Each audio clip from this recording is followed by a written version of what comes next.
Assembling your KitchenAid 7-cup food processor. Secure the work bowl onto the base, aligning the handle with the raised portion extending from the base.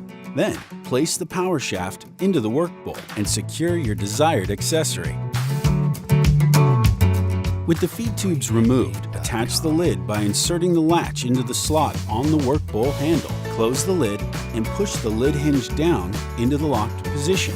To start processing, press and hold the pulse button to quickly mince or puree your ingredients, or press the low or high buttons to run continuously. When finished, press the off button and wait for the blade or disc to come to a complete stop. Remove the lid and blade accessory from the work bowl. Lift the work bowl from the base and remove your food.